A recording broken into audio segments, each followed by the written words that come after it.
Лето в самом разгаре, а это значит, что пора пожаров, она тоже, знаете ли, в самом разгаре, поэтому про них сегодня и поговорим. У нас в студии в гостях Александр Сергеевич Лопухов, заместитель председателя Госкомитета Республики Башкортостан по чрезвычайным ситуациям. Здравствуйте. Доброе утро.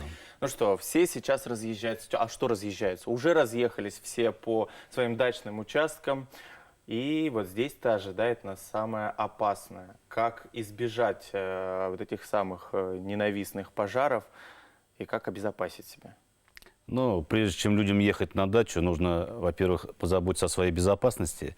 Я предлагаю просто даже для каждого домика, для своей же безопасности купить элементарно огнетушитель порошковый, желательно 5-литровый, поставить его в доступное место, чтобы в случае возникновения любого загорания, то ли это масло расплескалось на плите, загорелось, то ли это твердые какие-то вещества загорелись, там солома даже, может быть, все можно потушить порошковым огнетушителем. Ну и, конечно же, установить везде пожарные извещатели, потому что именно они предупреждают о начале пожара и дают людям шанс на спасение. Вот, к слову, про извещатели. Уже не раз в эфире мы говорили, что они выдаются населению бесплатно. Сейчас эта практика, она существует? Эта практика постоянно. Каждый год выделяются средства, немалые средства на обеспечение 9 категорий граждан.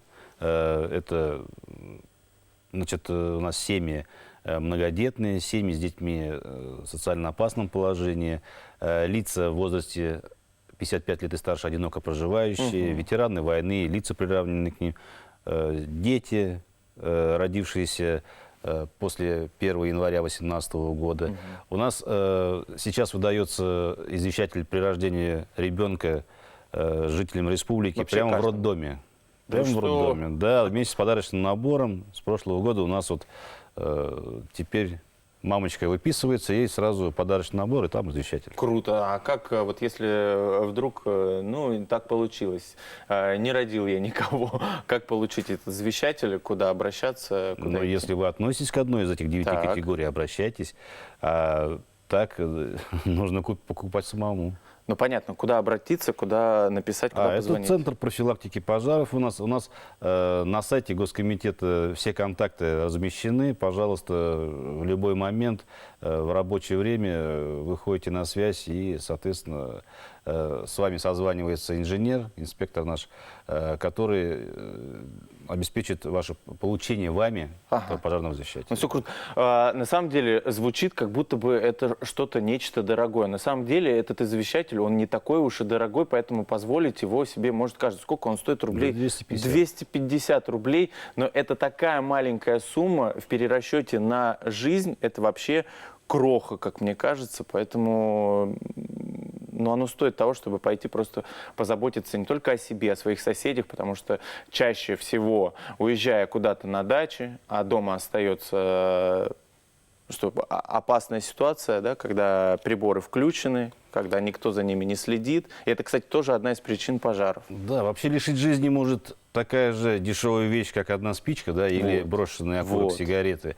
А спасти может еще одна не очень дорогая вещь, как пожарный извещатель. Вот, Понимаете, как хорошо сказали, а? Как хорошо сказали. Поэтому. В сетях очень часто писали, во всяком случае, точно, что готовить шашлыки на своих приусадебных участках теперь чревато еще и штрафами, что будут ходить, наблюдать, следить за тем, правильно или неправильно установлен мангал, есть ли рядом с ним какие-то огнетушители там, или вода, или еще что-то такое, да? Есть ли какие-то штрафы, предусмотрены ли они, и как правильно готовить шашлык? Но тут немножко люди впадают в крайности. У нас тут 3-4 июня закончился особо противопожарный режим, который ввели в республике 17 апреля. Это была вынужденная мера, дополнительных мер пожарной безопасности. У нас горела трава сухая, лес горел очень сильно. Ну и сейчас, в принципе, горит, но попроще стало немножко. Поэтому эти меры предусматривают дополнительные. Вообще запрет на разжигание любого открытого огня. Вот. Но сейчас, когда особо противопожарный режим снят, люди могут сжигать мусор, значит, жарить шашлыки, но, естественно, соблюдая меры пожарной Вот безопасности. какие они, эти меры? То есть, если вы задумали на своем предусадебном участке сжечь сухостой, мусор какой-то растительный, вы должны выкопать, ну, как минимум, ямку, да, глубиной не менее 30 сантиметров, Так. радиусом не больше метра, на расстоянии там, от построек, как сказать, 50 метров. Должны сделать 40 сантиметров, это вскопать вокруг ямки, Так. и там уже сжигать. То есть, если сильный ветер, запрещено сжигать. Если вы занимаетесь, именно неправильно сжигаете мусор, вас могут оштрафовать. Вот. Но если вы на своем предусадебном участке в мангале жарите шашлык, при нормальных погодных условиях никто вам ничего Никто не ничего не скажет. скажет. Ну да, какая-то инструкция, знаете, такая прям серьезная. 50 метров туда, метр сюда, в глубину столько, здесь, значит, что-то обкопать. Люди много хейта высказывали в адрес Это вот этих всех выверенные постановлений. меры, как сделать так, чтобы огонь не распространялся. Но если вы, например, начинаете разжигать костер при силе ветра больше 10 метров в секунду, то не удивляйтесь, что сгорит дом, понимаете? Потому что искры разлетаются. Ну, это нужно быть абсолютно несознательным человеком, чтобы сжечь У огонь нас такой. есть вопрос от телезрителя в WhatsApp. В деревне на улице сгорел дом. Слава богу, все живы, но вскоре после этого события работники службы электроснабжения спилили дерево по соседству, а валежник оставили. Древесина высохла, пожароопасно. Куда В обращаться? администрацию, В администрацию своего Конечно. населенного пункта. конечно. И там, что, там Вообще, какие-то меры предпринимать? Конечно, дерево должны сухостой удалить. В то же время за, как сказать, приведение своего участка в пожаробезопасное состояние, то есть выкос травы сухой, отвечает сам собственник. Это по статье благоустройства. Если человек не посещает свою, как сказать, свою землю, которая принадлежит ему, если там стоит бурьян сухой, да, это же как раз угроза для соседних строений, для жизни и здоровья людей, его за это штрафуют. Ну вот, возвращаясь к теме пожаров, да, горит сухая трава, вот этот самый валежник, главная причина – человек? Причина человек, человеческий фактор. Это, может быть, и выброшенные из окна автомобиля сигареты. Вот когда у нас не было дождей, сухостой стоял, да, то есть земля высохла, трава высохла. Любая спичка, любая сигарета может вызвать моментальный пожар. В то же время, смотрите, у нас сейчас еще и, так скажем, начинается пух тополиный, да, детская шалость.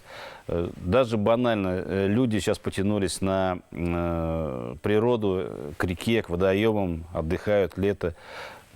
Некоторые оставляют по себе разбитые бутылки. Бутылка – это толстое стекло, эффект линзы при попадании солнечных лучей, особенно в жаркую погоду. Казалось бы, и не человек, а человек. Да, преломление луча, воспламенение горючих материалов травы, бумаги, все что угодно.